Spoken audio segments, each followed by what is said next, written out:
অন্তর্বর্তী সরকারের ১০০ দিন উপলক্ষে জাতির উদ্দেশ্যে দেয়া প্রধান উপদেষ্টা ডক্টর মোহাম্মদ ইউনূসের ভাষণে নির্বাচন নিয়ে ইঙ্গিত না থাকায় বিএনপি আশাহত বলে মন্তব্য করেছেন দলটির মহাসচিব মির্জা ফখরুল ইসলাম আলমগীর। দুপুরে জাতীয় প্রেসক্লাবে মজলুম জননেতা মাওলানা আব্দুল হামিদ খান ভাসানীর মৃত্যুবার্ষিকী উপলক্ষে বিএনপির আলোচনা সভায় তিনি এই মন্তব্য করেন।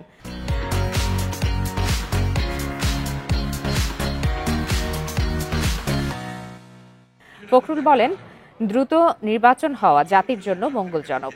অন্তর্বর্তী সরকার দীর্ঘদিন থাকলে সমস্যা দেখা দেয়, যার অভিজ্ঞতা আগেও রয়েছে।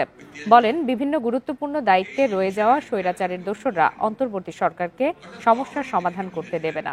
নির্বাচন দিলে অর্ধেক সমস্যার সমাধান হয়ে যাবে। বিএনপি মহাসচিব আরও বলেন, ছাত্রদের যথাযথ কৃতিত্ব দিতে হবে। অনেক রাজনৈতিক দল ১৫ বছর সংগ্রাম করলেও বুকের রক্ত দিয়ে শেষ অর্জনটি তারাই করেছে। দ্রুত নির্বাচন হওয়াটাই এই দেশের জন্য, জাতির জন্য মঙ্গল। কেন বলছি? আমাদের অভিজ্ঞতা থেকে এই ধরনের সরকার যতদিন বেশি থাকে তত সমস্যা তৈরি হবে। কেন? এর তো ম্যান্ডেট নাই, এর তো নির্বাচিত সরকার নয়। এর পেছনে শক্তিটা কোথায়?